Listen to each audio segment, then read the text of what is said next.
Assalamualaikum warahmatullahi wabarakatuh. Alhamdulillah wassalatu wassalamu ala Rasulillah wa ala alihi washabihi wa man wala. Amma ba'd. Ya, saya Rudi Sutadi bersama istri saya Arnisa dari Kit Aba Ultimate for Autism yang berada di Grand Wisata Blok AA 11 nomor 565758. Ya, ada masuk pertanyaan ke saya tentang pemeriksaan DNA, tes DNA yang dibilang genomic testing, genome testing atau DNA profiling dan lain-lain ya.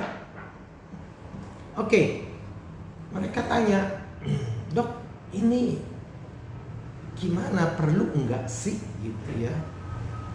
Atau ada pasien yang udah bawa hasil lab ke kami ya, pemeriksaan labnya mahal kalau nggak salah berapa puluhan juta, 30 juta atau berapa gitu ya, perlu nggak?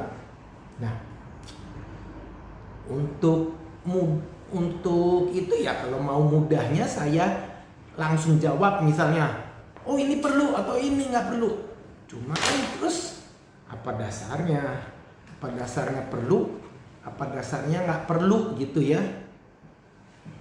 Nah, ini kalau gitu saya harus menerangkan tentang ya dua hal paling enggak ya. Pertama tentang apa sih itu DNA, apa sih itu gen, apa sih itu metabolisme dan lain-lainnya yang berkaitan dengan autisme tentunya. Ya. Jadi tubuh kita ini terdiri dari organ-organ ya, ada organ atau sistem saraf, organ pencernaan, sistem pencernaan, neurologi, imunologi dan lain-lain ya. Nah, organ ini terdiri dari sel-sel. Di dalam sel ada yang namanya inti sel. Di dalam inti sel terdapat kromosom. Ya, mungkin lebih baik, lebih jelas ya, kita lihat gambarnya saja ya. Ya, jadi ini gambaran satu sel ya, gambaran grafis satu sel. Di sel ada yang namanya inti sel ya, atau nukleus. Inti sel, di dalam inti sel ada suatu bahan yang namanya kromosom. Ini seperti ini ya, ada kromosom X, ada kromosom Y. Dibilang kromosom X itu kalau hubungannya tuh kira-kira di tengah. Kalau hubungannya agak jauh ke pinggir dibilang kromosom Y. Nah, lebih kurang begini kromosom. Nah, di kromosom ini terdiri dari lilitan-lilitan gitu ya, kayak rajutan, kayak kalau misalnya kaos gitu, ini ada bahannya rajutan gitu ya. Nah, ini gambaran grafisnya seperti rajutan ini. Kalau kita tarik ini gitu ya. Nah, ini rupanya satu benang ini aja terdiri dari kumparan-kumparan ini ya, kumparan. Jadi ibarat seperti kalau kabel telepon dulu ya, yang untuk bicaranya gitu ya, kan ada kabelnya ke kotak teleponnya. Nah, ini kumparan. Di kumparan ini ya melilit-lilit lagi gitu ya, berupa kumparan. Jadi di dalam kumparan ada kumparan lagi, kita buka lagi, kita tarik lagi, sehingga seperti benang airnya. Nah, benang ini sebenarnya terdiri dari ada dua pita ya, ada dua pita yang berlilitan dan dihubungkan sama yang namanya ya nukleotide ya, atau nukleid ya. Nah, ini yang tadi benang ini ya. Potongannya satu seri ini disebut gen. Gen, kalau ini DNA, ini gen. Jadi tadi kromosom, DNA, gen. Nah, gen ini terdiri dari TACG. Selalu kombinasi dua ini selalu berkaitan ya. Threonine, adenin, sitosin, guanin ya. Apakah ini TA, apa AT, apa CG atau GC gitu ya. Kombinasi itu aja sudah menimbulkan berbagai kombinasi. Belum lagi bersebelahannya gini. Nah, ini susunan TAATCGGC dan susunan tetangganya gimana, itu akan sangat banyak sekali variasinya atau kombinasinya. Nah, sekarang apa sih fungsinya gen ini? Nah, fungsi gennya ini seperti kode-kode komputer ya. Kode tertentu akan menghasilkan hal tertentu. Ini banyak dia untuk misalnya mengkodekan suatu protein, hormon, enzim dan lain-lain ya. Nah, jadi ini pada autisme ada misalnya seharusnya susunannya begini ya. TACT gitu ya dan seterusnya. Tapi ada perubahan ya. Misalnya perubahan di sini ya, atau perubahan di sini ya, yang kita bilang polimorfisme atau single nucleotide polyformism SNP ya. Nah, jadi variannya akan banyak sekali dan varian-varian ini bisa menyebabkan pembentukan, kalau kita ngomong kaitan dengan autisme ini, antara lain enzimnya, pembentukan enzim yang berubah. Nah, kita ngomong ke enzim khususnya kaitan dengan autisme. Ini metabolisme ya, tubuh manusia. Kalau digambarkan sulit dibaca semuanya. Kalau dalam bentuk kecil ini mesti di tembok besar luas, ini baru sebagian aja ya. Nah, kita ambil deh supaya nggak ruwet, apalagi ruwet. Nah, ini bagiannya. Ini kaitannya dengan autisme yang kita bilang methionine cycle atau methylation cycle ya. Cycle, siklus, lingkaran. Ini berupa lingkaran. Nah, lingkaran ini berkaitan dengan lingkaran atau siklus folate cycle, siklus folat ya. Untuk gampangnya kita ambil gini ya. Nah, ini methionine cycle atau methylation cycle dirubah dan proses menjadi homocysteine, kemudian kembali lagi. Ini folat, ini dirubah jadi methylene tetrahydrofolat terus metil tetrahydrofolat ya. Nah, ini jadi seperti roda gigi ya. Kalau ada kemacetan di sini ya, tentunya mengganggu jalannya roda gigi di sini. Demikian juga sebaliknya, ada kemacetan roda gigi di sini akan mengganggu jalannya di sini ya. Jadi kalau diibaratkan jalan sama traffic ya, ini gen ya berupa jalannya, sedangkan trafficnya ya berbagai metabolit ya. Nah, jadi jalannya sudah tidak bisa diapa-apakan ya. Nah, traffic jamnya yang bisa kita kita lancarkan ya. Lancarkan tentunya dengan pemberian enzim, koenzim ya, untuk melancarkan metabolismenya. Jadi traffic jamnya dihilangkan.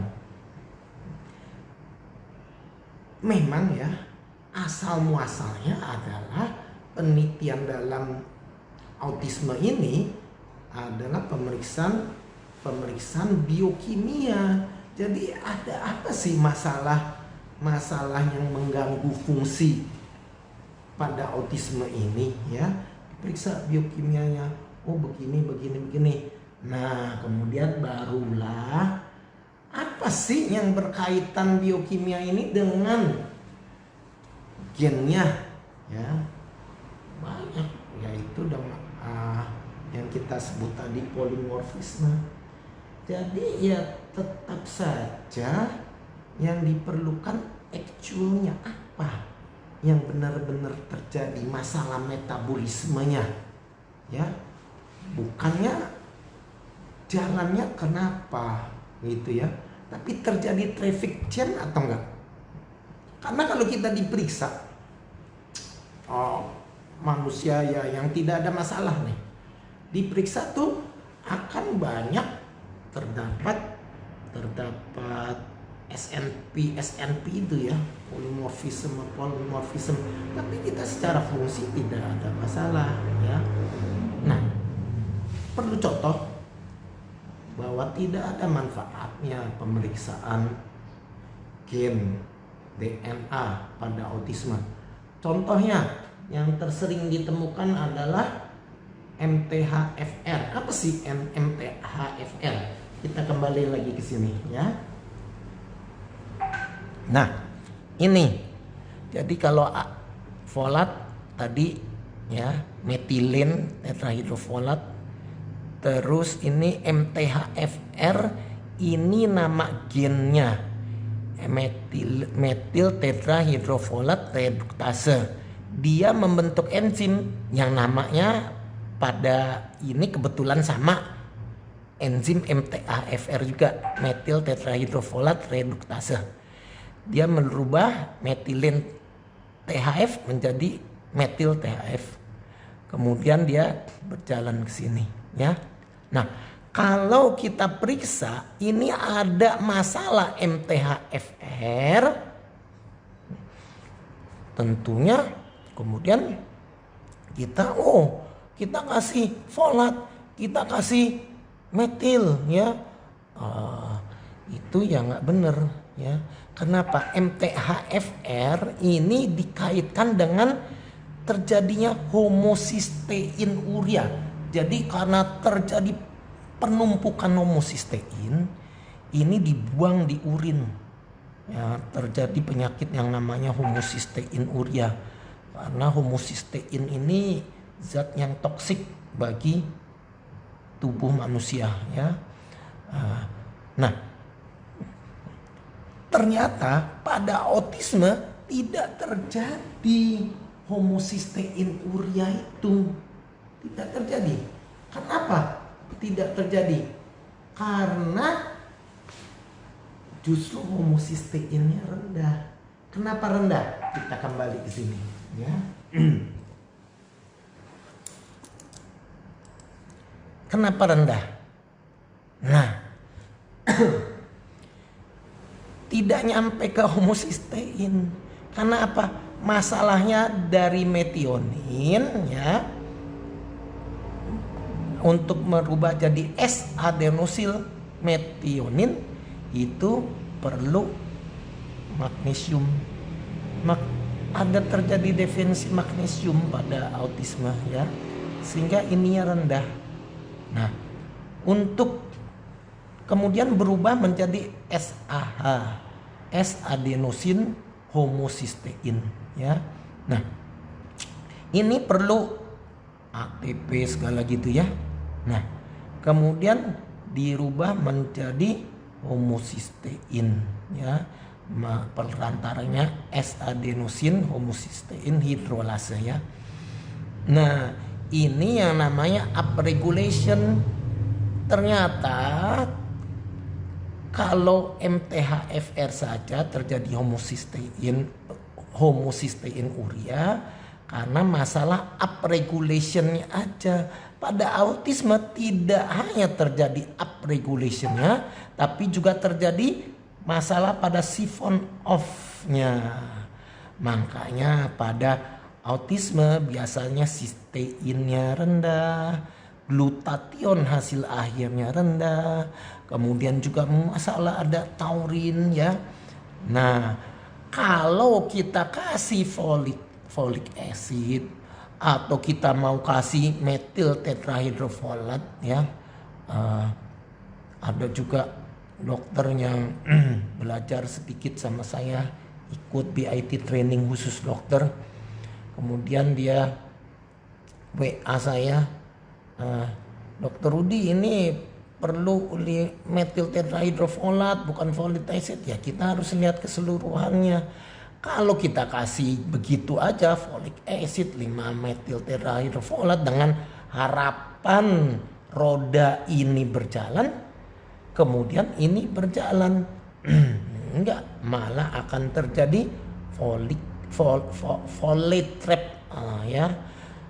Folate trap berbahaya pada saraf-saraf ya, yang terlihatnya pada masalah perilaku ya.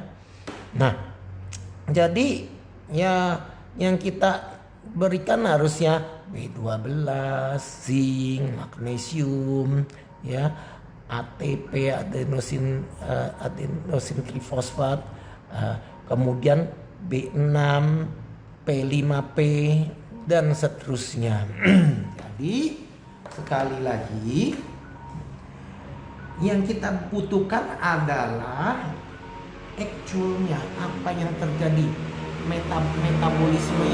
metabolismenya, masalah-masalah metabolit apa yang menumpuk. Jadi kita harus kasih enzim apa, koenzim apa gitu ya. Kalau cuma sekedar periksa DNA profile, periksa ya genomik ya, genom testing yang singkatan dari gen dan kromosom, genomik ya percuma. Kita dapat masalah MTHFR mau apa ya, mau diberi folat dengan metil tetrahydrofolat ya malah memperparah kondisi autisme, karena autisme sendiri sudah ada masalah folate trap, ditambah lagi trapnya, jamnya makin banyak, makin mengganggu perilaku. Jadi kesimpulannya yaitu kalau mau periksa lab biokimianya ya, metabolitnya, bukan periksa DNA-nya. Saat ini pemeriksaan DNA belum bisa dimanfaatkan oleh dunia kedokteran, karena dunia kedokteran belum bisa memanipulasi DNA ini ya. Jadi sementara ini belum, walaupun ada nanti kaitannya kita bilang methylation gitu ya, itu dalam konteks yang berbeda ya. Jadi sekali lagi, kalau ada uang ya, diirit-irit, karena pengeluaran untuk autisme kan banyak ya. Jadi yang cerdas, pemeriksaan DNA testing ya itu mahal. Jadi ya kita lebih baik konsentrasikan yang memang sudah langsung bermanfaat, langsung bisa kita gunakan, dapat hasil kita berikan apa. Jangan periksa DNA ya yang diberikan akhirnya B6 juga, B12 juga.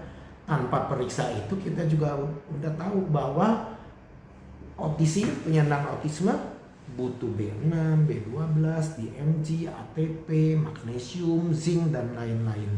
Ya, jadi sementara itu dari saya, Rudi Sutadi beserta istri saya Armelisa, dari Kit Aba Ultimate for Autism yang berlokasi di Grand Wisata Blok AA11 nomor 56, 57, 58 Tambun Selatan, Bekasi 17510, Jawa Barat, Indonesia. Masih di Indonesia ya. Insya Allah bermanfaat. Wabillahi taufik wal hidayah. Wassalamualaikum warahmatullahi wabarakatuh.